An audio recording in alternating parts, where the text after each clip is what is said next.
Hi everyone, in this video we're going to be looking at how you can calculate the standard deviation in Excel. In this example, we are given the list of streaming services from 2017 along with their average monthly cost. Before we actually talk about what commands you need to type in order to calculate the standard deviation, I want us to be reminded of what standard deviation represents. So standard deviation really talks about spread. In other words, how far apart on average data is away from the mean. So before we actually calculate the standard deviation, let's also talk about how to calculate the mean in Excel.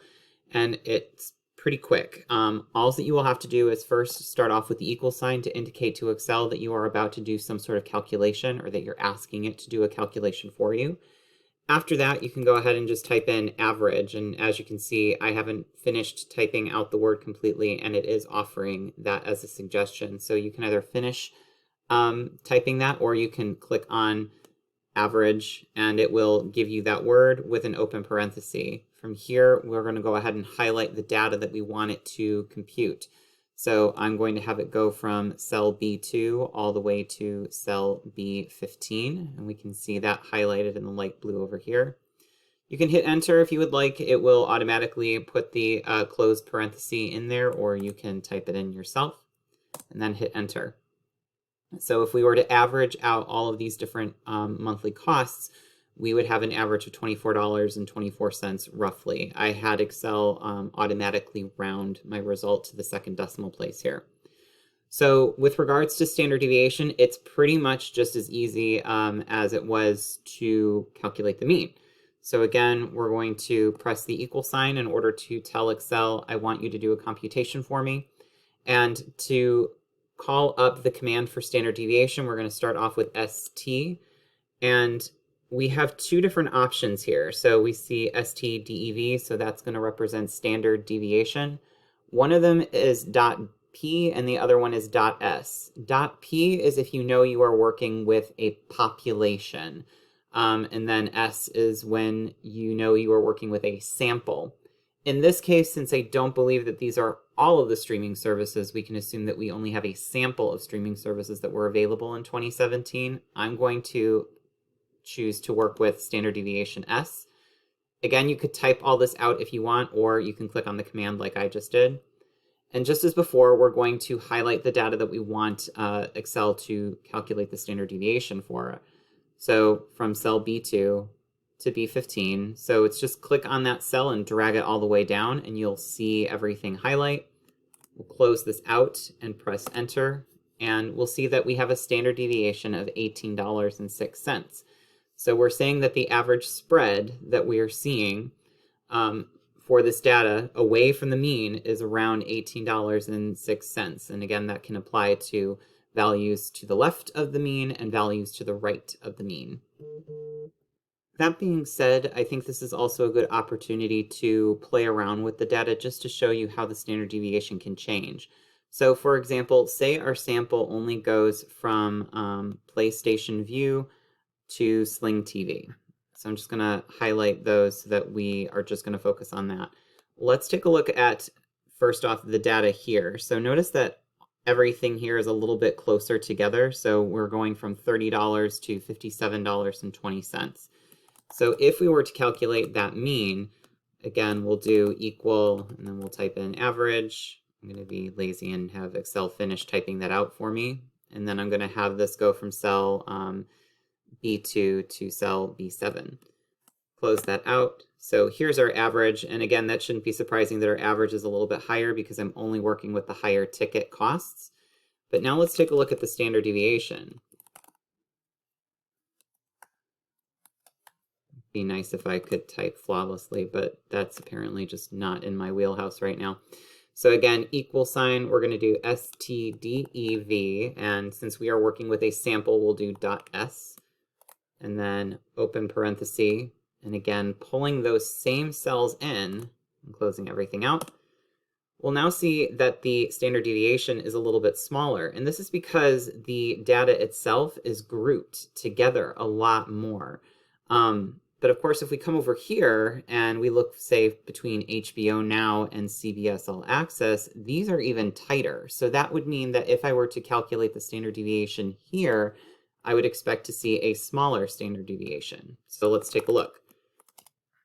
We'll look at the average cost between HBO and all the way down to CBS All Access. So first I have to actually type in that formula. So we'll type in average. We'll bring in that data. So the average cost amongst all of these monthly costs would be $10.37. And now let's talk about the standard deviation. So standard deviation, again, stdev.s, or again, you could click on that from the drop-down menu that automatically appears as you type. We're going to drop this data in. So take a look at this. So the standard deviation, because all of these data values are so close together in value, the standard deviation is only $2.13. So really what we're saying here is that the data in that blue cluster, it's really not too far off from each other. They're all pretty tightly clustered together. Any tighter, so if, and they would essentially be all of the same value, which would mean that there would be no standard deviation. Everything is just in one, is tied to one value or the same cost, the same monthly cost. Let's maybe look at one more instance. So this time, let's actually make it so that there's an even bigger kind of gap. So I'm really just going to focus on, say, the PlayStation Vue and DirecTV Now, and we'll make those orange.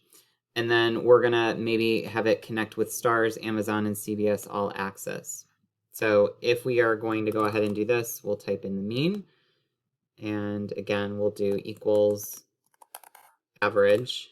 And we're going to bring in these two cells. And if you wanted to continue this on, you would hit Control on your keyboard and then highlight the other cells that you want. You would want to use the Control key essentially if you have a gap. So if I'm ignoring all of this data, I'm pretending I don't have this data on my screen right now between Hulu Live TV and regular Hulu.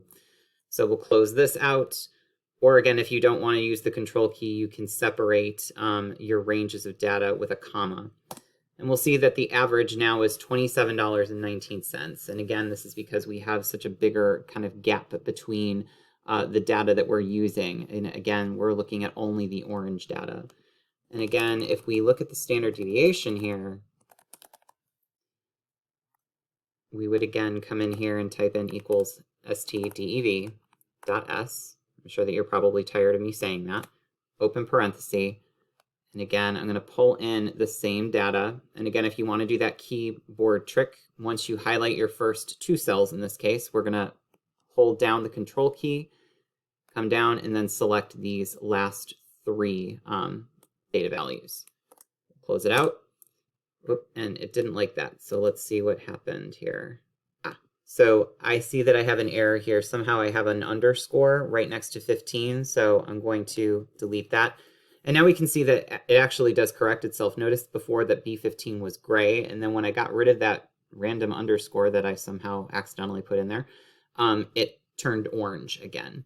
So let's try this again. We'll press enter, and now it worked. So notice, because I had a bigger gap, so I had essentially anything between $8 and $9, and then I jumped up to just fees of almost $60, and then ignoring all of this data, so pretending I didn't have any of this extra middle data, notice that it causes the standard deviation to be bigger. So there's just a bigger gap, which means that we will result in seeing a larger spread here. So to kind of take away from this, the more clustered your data is, or the more similar all of your data is, the smaller the standard deviation. But when you start introducing bigger and bigger gaps between your data, so working with, say, in this case, really small with really large data and maybe not having anything in the middle, we're going to see a larger standard deviation. Okay, I hope that this video was helpful, but if you do have any questions or if you need me to clarify anything, please feel free to reach out.